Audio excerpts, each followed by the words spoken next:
गर है दुनिया की तलब जाहिद मक्कार से मिल। गर है दुनिया की तलब जाहिद मक्कार से मिल, दी है मतलूब तो इस तालिब दीदार से मिल। सलाम, नमस्ते, सत श्री अकाल। मैं हूं आपके साथ हर्षिता मिश्रा और आप देख रहे हैं टाइम्स मेल। पूरी दुनिया में यहूदियों के खिलाफ बहुत ही खतरनाक गुस्सा देखा जा रहा है। जिस तरह से फिलिस्तीनियों के साथ इजराइल के ज़ायनियों ने कत्लो गारत, आबरू रेजी, मर्डर और जुल्म की इंतहा को पार कर दिया, उसे देखकर बड़े बड़े ईसाई देशों में यहूदियों के खिलाफ माहौल बन चुका है। आज इसी का नतीजा है कि दुनिया भर में जहां जहां ज़ायनियों की तस्वीरें सोशल मीडिया पर घूम रही हैं, जो यहूदी इजराइल की फौज में थे और उन्हें गजा में ज्यादती की इंतहा पार करने में बढ़ चढ़कर हिस्सा लिया, उन्हीं यहूदियों के खिलाफ ईसाई देशों में नफरत फैलती जा रही है। एक तो ऐसे ही नेतन्याहू अपनी हरकतों के लिए बदनाम था, ऊपर से इंटरनेशनल क्रिमिनल कोर्ट ने उसके खिलाफ अरेस्ट वारंट जारी किया। तब से ही इंटरनेशनल क्रिमिनल कोर्ट से ताल्लुक रखने वाले बड़े बड़े देश बेन्यामिन नेतन्याहू को अपने यहां बुलाने से परहेज कर रहे हैं। नेतन्याहू अपनी गिरफ्तारी से बचने के लिए अलग अलग रास्तों का सहारा लेता है, लेकिन हर रास्ते पर उसे जिल्लत और रुसवाई का सामना करना पड़ता है। और ये जलालत और रुसवाई उसे मुसलमानों की वजह से नहीं बल्कि ईसाइयों और खुद यहूदियों से मिल रही है। अब बेन्यामिन नेतन्याहू और उनके जुल्म में बराबर का शरीक योआव गैलेंट अपनी गिरफ्तारी से बचने के लिए इंटरनेशनल क्रिमिनल कोर्ट के सामने गुहार लगा रहा है। नेतन्याहू खुद को बख्श देने के लिए कह रहा है और कह रहा है कि हमारी बात भी सुनी जाए। इजराइल मांग कर रहा है कि उन्हें गिरफ्तारी से रोका जाए, लेकिन इंटरनेशनल क्रिमिनल कोर्ट उनके तमाम दावों और दलीलों को उनके ही मुंह पर दे मारता है और उनकी तमाम गुजारिशों को लात मारकर खारिज कर रहा है। इजराइल ने जिस तरह की हरकत फिलिस्तीनियों के साथ 70 साल में की है, उसके बाद 7 अक्टूबर के बाद से शुरू होने वाला जंग पूरी दुनिया ने अपनी आंखों से देख लिया।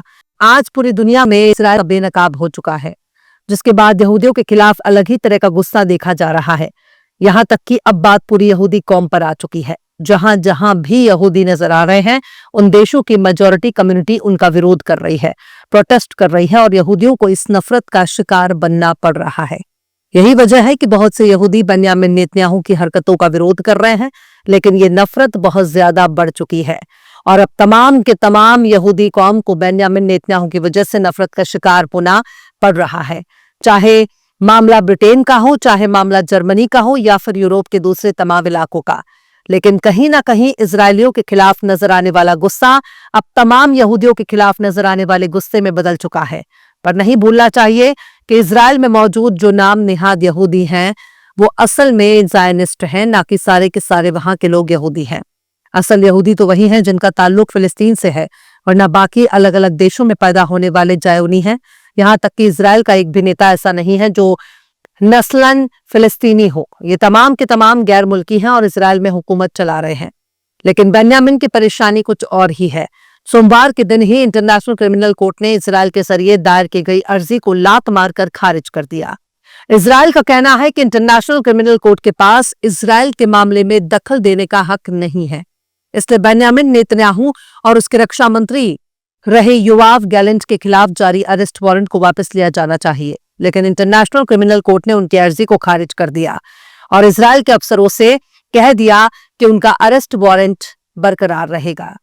उनका अरेस्ट वारंट वापस नहीं होगा और इजराइल के प्रधानमंत्री बेन्यामिन नेतन्याहू उस वक्त के डिफेंस मिनिस्टर रहे योआव गैलेंट को इंटरनेशनल क्रिमिनल कोर्ट के मुकदमे का सामना करना होगा। अदालत में इजराइल की इस अपील को खारिज कर दिया, जिसमें इजराइल कह रहा था कि इंटरनेशनल क्रिमिनल कोर्ट के दायरे में हमारा इलाका नहीं आता, हम खुद इसकी जांच करेंगे और जांच करने का मौका हमें खुद मिलना चाहिए। लेकिन इंटरनेशनल क्रिमिनल कोर्ट ने इजराइल की दलील को खारिज कर दिया। इंटरनेशनल क्रिमिनल कोर्ट के वकील करीम खान ने कहा कि यह जांच कोई नई नहीं है, बल्कि 2021 में शुरू हुई उसी जांच का हिस्सा है जब इजराइल ने अपनी कार्यवाही की जांच खुद करने से इनकार कर दिया था और उस वक्त इजराइल का कहना था कि ये एक अलग जांच है। इजराइल का कहना है कि इंटरनेशनल क्रिमिनल कोर्ट सियासी दबाव का सामना कर रही है, इस वजह से इसकी अनदेखी की जा रही है। इजराइल के विदेश मंत्रालय का कहना है कि इंटरनेशनल क्रिमिनल कोर्ट का फैसला रोम समझौते का उल्लंघन है, क्योंकि किसी नई जांच की शुरुआत से पहले इजराइल को जानकारी देना जरूरी था। इसलिए इंटरनेशनल कानून के नाम पर इजराइल के खिलाफ सियासत हो रही है। गौर से देखा जाए तो नवंबर 2024 में इंटरनेशनल क्रिमिनल कोर्ट ने ऐलान किया था कि उसने नेतन्याहू और योआव गैलेंट के खिलाफ वार क्राइम अंजाम देने पर अरेस्ट वारंट जारी किया है।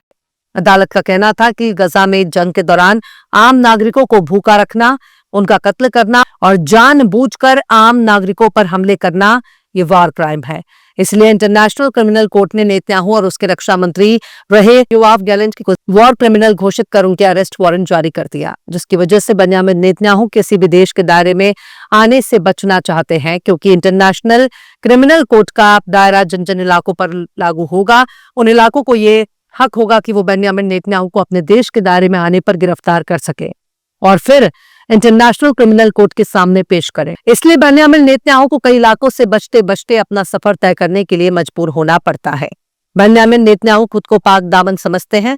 इस हद तक वो ईमानदार हैं कि इजराइल के भीतर उनका नाम सुनना भी लोगों को पसंद नहीं है। करप्शन में मुजरिम ठहराए जाने के बाद भी अगर कोई नेता अपनी कुर्सी पर बना रह सकता है तो उसके लिए भी नेतन्याहू ने कानून पास कर दिया, ताकि कल को अगर इजराइल की अदालतों में वो निहायत ही करप्ट करार दिया जाए तो उसे कोई सजा ना हो और उसे कुर्सी से बेदखल ना होना पड़े, जेल न जाना पड़े और वो अपनी हुकूमत ऐसे ही चलाता रहे।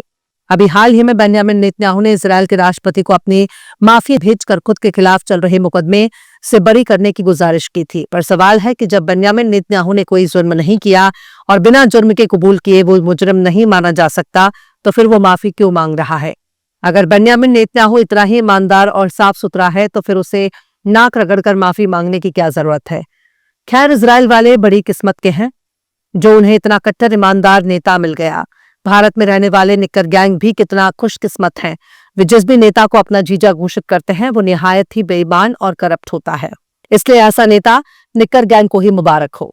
बहरहाल, चलते चलते आखिर में इकबाल अशर कुरैशी ने भी क्या खूब फरमाया है, अब ना दे इल्जाम बेदर्दी का मक्कारी ना कर, अब ना दे इल्जाम बेदर्दी का मक्कारी ना कर, तू ही खुद को जांच ले मुझसे अदाकारी ना कर। फिलहाल इस खबर में बस इतना ही। इस पूरी खबर को शम्स तबरेज ने लिखा है, जिन्हें आप ट्विटर पर भी फॉलो कर सकते हैं। ट्विटर हैंडल है @शम्स तबरेज काजी। वीडियो आपको कैसा लगा कमेंट बॉक्स में जरूर से बताइए। वीडियो पसंद आए तो लाइक करें, शेयर करें और बेबाक निष्पक्ष स्वतंत्र पत्रकारिता को सपोर्ट करने के लिए आप हमारे चैनल टाइम्स मेल को जरूर से सब्सक्राइब करें और हाँ, बेल आइकन की घंटी वाली बटन आप जरूर से दबा दें ताकि आपको हमारे आने वाले नए वीडियो की नोटिफिकेशन फौरन ही मिल जाए। फिर मिलते हैं किसी और वीडियो में एक नई खबर के साथ। हर्षिता मिश्रा को दीजिए इजाजत। जय हिंद। जब से 2025 के विधानसभा चुनावों में एनडीए ने भारी बहुमत से सत्ता में वापसी की है, तब से ही नीतीश कुमार बदले बदले नजर आ रहे हैं। नीतीश कुमार अब पहले वाले नीतीश बाबू नहीं रहे। अब उन्होंने अपना वो डिपार्टमेंट भी भाजपा की गोद में रख दिया है जिसे उन्होंने कभी खुद से अलग नहीं किया था।